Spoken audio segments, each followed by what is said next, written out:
Hello viewers, कैसे हैं आप सब। होप दैट आप सभी ठीक ठाक से होंगे। और आज हम करेंगे हिंदी में पाठ यूजर 21। और इससे पहले मैं मैक्रो के 20 लेसन प्लान जो है वो अपलोड कर चुकी हूँ। होप दैट आपने वो देख लिए होंगे। और अगर आपको ज़रूरत है तो आप यहाँ से बना भी सकते हैं। और चार्ट सहित आपको यहाँ पे लेसन प्लान मिलते हैं। इसके साथ मैंने सामाजिक विषय में भी 40 लेसन प्लान अपलोड करे हुए हैं, आप उनको भी देख के फ़ायदा ले सकते हैं। तो सबसे पहले डालेंगे छात्र अध्यापका का नाम, उसके बाद डालेंगे हम अनुक्रमांक, विषय हिंदी रहेगा हमारा, उपविषय रहेगा हम पंछी उन्मुक्त गगन के, जो कि 7th क्लास का चैप्टर है, फर्स्ट चैप्टर ही है ये। और ये रहेगा हमारा दिनांक कक्षा 7वीं, समय 30 से 35 मिनट रहता है। और अपने ऑब्जर्वर टीचर का नाम डालना है। अनुदेशात्मक उद्देश्य में देखिए, पाठ्य योजना के अंत में छात्र निम्न पठन करने में सक्षम होंगे। नंबर 1, छात्र हम पंछी उन्मुक्त गगन के कविता के बारे में जानने में सक्षम होंगे। सेकंड रहेगा, छात्र पक्षियों की भावनाओं की इस कविता के माध्यम से समझने में सक्षम होंगे। थर्ड रहेगा, छात्र इस कविता को अपने शब्दों में बताने में सक्षम होंगे। और नेक्स्ट रहेगा हमारा शिक्षण सहायक सामग्री, जिसमें सामान्य सामग्री हमारी रहती है श्यामपट्ट, चौक, झाड़न, संकेतक। और जो विशिष्ट सामग्री है वो रहेगी चार्ट। तो चार्ट आपको हर लेसन प्लान के साथ मिलता है। और लेसन प्लान बनाने में भी बहुत मेहनत लगती है, आप भी बना रहे हैं, आपको पता है। साथ में आपको चार्ट मिल रहा है, जिससे आपको ज़्यादा मार्क्स मिलते हैं। तो चैनल को सब्सक्राइब ज़रूर करें, चैनल को सपोर्ट ज़रूर करें, मुझे मोटिवेशन मिलती है ताकि मैं आपके लिए और काम कर सकूं। ठीक है, वीडियो को लाइक भी अभी से कर दें। अनुमानित ज्ञान में देखिए, हम अनुमान लगा सकते हैं कि छात्र हम पंछी उन्मुक्त गगन के कॉमों में लिखनी है कविता के बारे में कुछ न कुछ तो जानते होंगे। तो पूर्व ज्ञान परीक्षण में कुछ क्वेश्चन जो हैं वो आपको पूछने होंगे। तो पहला क्वेश्चन पूछेंगे, तो छात्रों मुझे बताइए कि पक्षी कहाँ उड़ते हैं। किसी का नाम लेंगे कि आप बताइए, तो वो कहेंगे आसमान में। जी शाबाश। और सेकंड क्वेश्चन पूछेंगे, और आजकल लोग पक्षियों को कहाँ कैद करके रखते हैं। नाम लेंगे कि आप बताइए, तो वो कहेंगे पिंजरे में।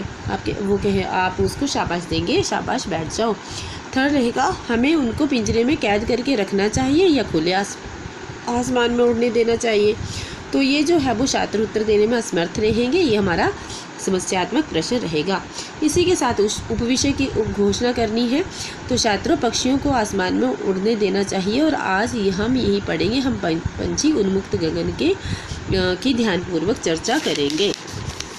प्रस्तुतिकरण देखिए, प्रस्तुतिकरण में छात्राध्यापिका का पहले विषय वस्तु, फिर छात्राध्यापिका का नाम, क्रियाकलाप, नाम नहीं, छात्राध्यापिका क्रियाकलाप, छात्र क्रियाकलाप और श्यामपट्ट कार्य हम पंछी उन्मुक्त गगन के विषय वस्तु में डालेंगे। और साथ में आपके ब्लैक बोर्ड पे भी।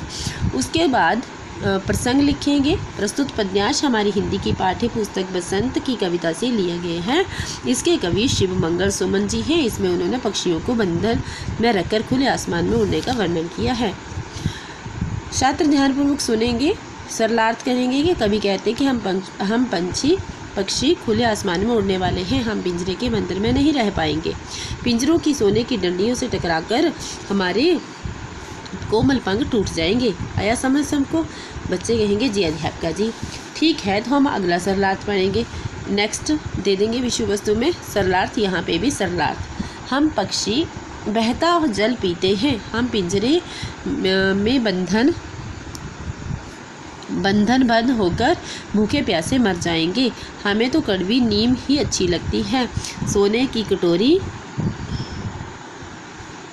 के कटोरे के मैदा हमें अच्छे नहीं लगते। छात्र ध्यानपूर्वक सुनते हुए और समझते हुए। छात्रों समझ में आ रहा है। बच्चे कहेंगे जी अध्यापिका जी। तो बताइए हम क्या पढ़ रहे हैं। बच्चे कहेंगे हम पंछी उन्मुक्त गगन के। शाबाश। नेक्स्ट रहेगा, पक्षी कहाँ रहना चाहते हैं। किसी का नाम लेंगे, वो कहेंगे कि खुले आसमान में। शाबाश बैठ जाओ। वो क्या खाना चाहते हैं, कहेंगे कड़वी निवोरी यानी नीम। शाबाश बैठ जाओ। चलिए, तो हम आगे इसके कठिन शब्दों के अर्थ समझेंगे। कठिन शब्द डाल देंगे यहाँ पे भी डाल देंगे।